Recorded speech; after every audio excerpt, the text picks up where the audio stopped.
Halo, Assalamualaikum. Apa kabar anak soleh dan solehah? Bertemu lagi di kelas Bahasa Indonesia. Hari ini kita akan membahas mengenai menyajikan konsep-konsep yang saling berkaitan pada teks non-fiksi ke dalam tulisan.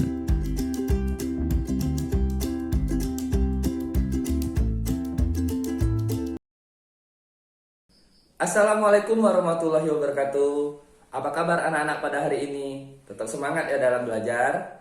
Nah, pada video pembelajaran kali ini masih bersama Pak Win, kita akan mempelajari dua hal. Yang pertama, kita akan mempelajari cara menulis berdasarkan teks non-fiksi. Yang kedua, kita akan mengetahui faktor-faktor apa yang mempengaruhi jaring-jaring makanan. Tapi sebelum itu, mari kita saksikan bersama kompetensi dasar, tujuan pembelajaran, dan indikator pembelajaran. Ayo kita sama-sama perhatikan.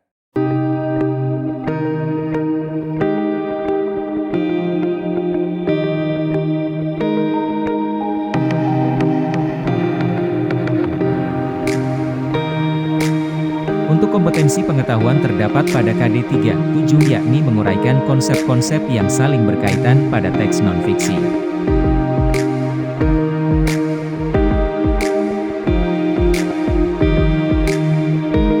Untuk kompetensi keterampilan ada pada KD 4.7 yaitu menyajikan konsep-konsep yang saling berkaitan pada teks non-fiksi ke dalam tulisan dengan bahasa sendiri.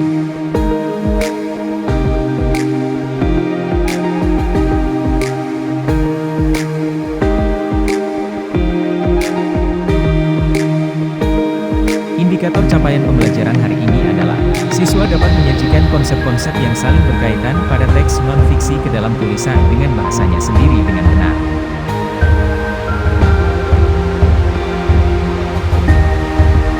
Lebih lengkap, untuk materi pelajaran kita kali ini, dapat kalian jumpai pada buku tema 5, subtema 3, pembelajaran 2, halaman 107.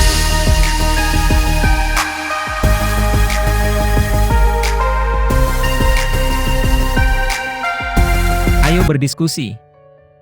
Bersama teman sekelompokmu catatlah konsep mengenai perubahan yang mempengaruhi jaring-jaring makanan berdasarkan video yang disajikan berikut ini.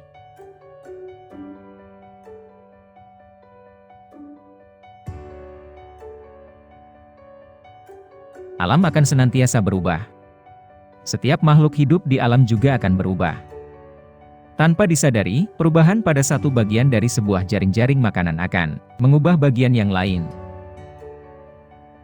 Kali ini kita akan mengambil sebuah contoh ekosistem sawah. Jadi selamat menonton, simak konsepnya serta catat bagian yang kalian anggap perlu.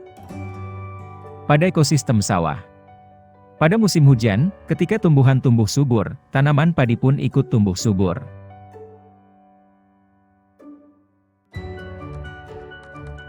Meningkatnya jumlah tanaman padi pada ekosistem sawah akan meningkatkan jumlah hewan atau konsumen yang memakan padi, misalnya tikus sawah.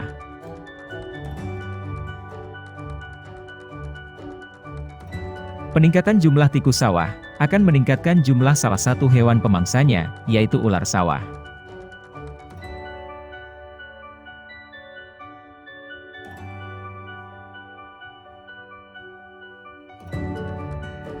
Selanjutnya, ular sawah akan menjadi mangsa dari hewan yang lain, misal burung elang.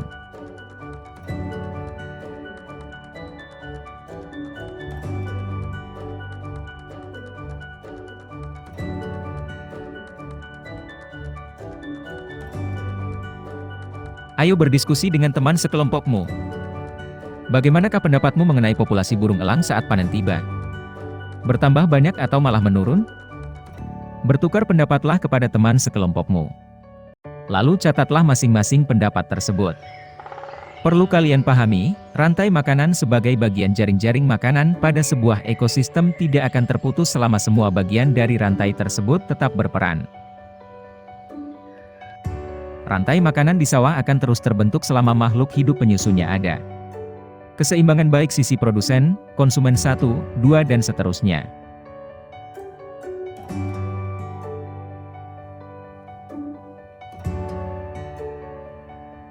Ayo diskusi. Berikan pendapatmu kepada kelompokmu. Bagaimana jika salah satu dari komponen jaring makan tersebut tidak ada? Apakah yang akan terjadi?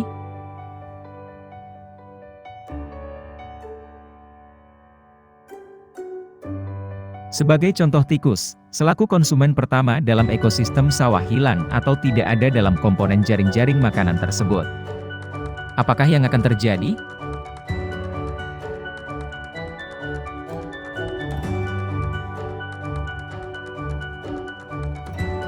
Untuk lebih memperjelas mengenai rantai makanan pada ekosistem sawah, kalian dapat memperhatikan gambar berikut ini.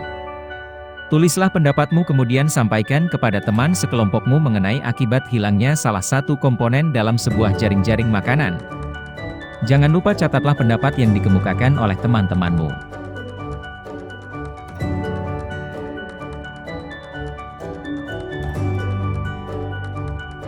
Jika salah satu dari penyusun rantai makanan tersebut tidak ada, karena berbagai faktor, penyusun rantai makanan lain akan terganggu.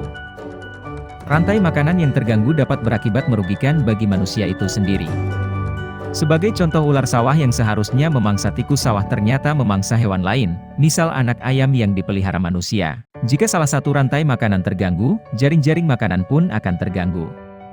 Perubahan-perubahan yang bersifat alami dan menjadi bagian dari daur kehidupan di dalam ekosistem, tidak akan memberikan gangguan yang berarti. Hal itu disebabkan perubahan-perubahan tersebut berlangsung lambat. Perubahan yang tiba-tiba, bahkan yang memberikan dampak kerusakan cukup besar, akan mengganggu jaring-jaring makanan.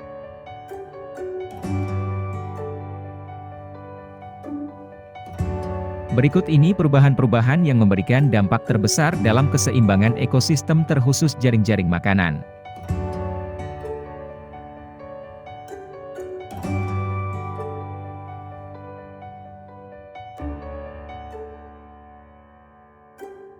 Yang pertama, bencana alam.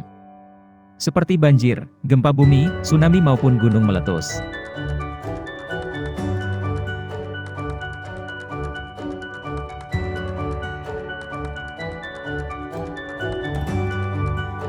Selanjutnya, global warming atau pemanasan global yang telah menjadi isu hangat dalam dampak perubahan suhu permukaan bumi.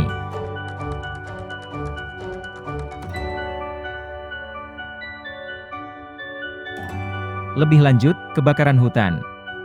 Kebakaran hutan adalah salah satu bencana alam yang paling sering melanda kawasan Indonesia, terutama saat musim kemarau.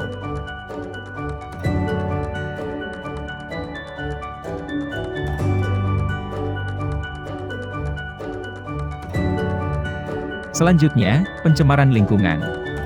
Pencemaran lingkungan baik polusi udara, air maupun suara serta tidak tertinggal adalah masalah pengelolaan sampah yang sangat buruk.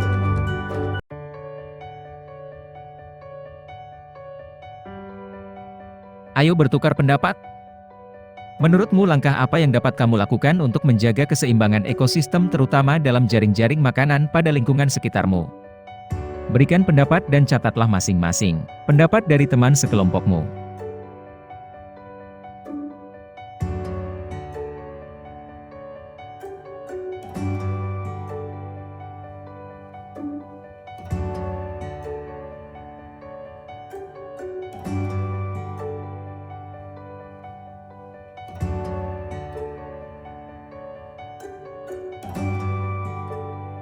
Rangkailah konsep-konsep yang telah kalian tulis dan diskusikan dalam kelompokmu berdasarkan pengamatan mengenai materi video pembelajaran yang telah kalian tonton.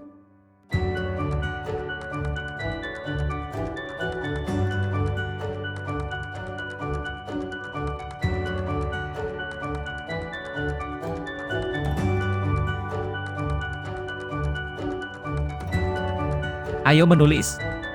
Tulislah ke dalam bahasamu sendiri mengenai ide, pengalaman, atau pendapatmu ke dalam suatu tulisan utuh dengan memperhatikan diksi dan ejaan yang baik dan benar sesuai dengan video yang telah ditonton. Selamat mencoba. Semoga berhasil.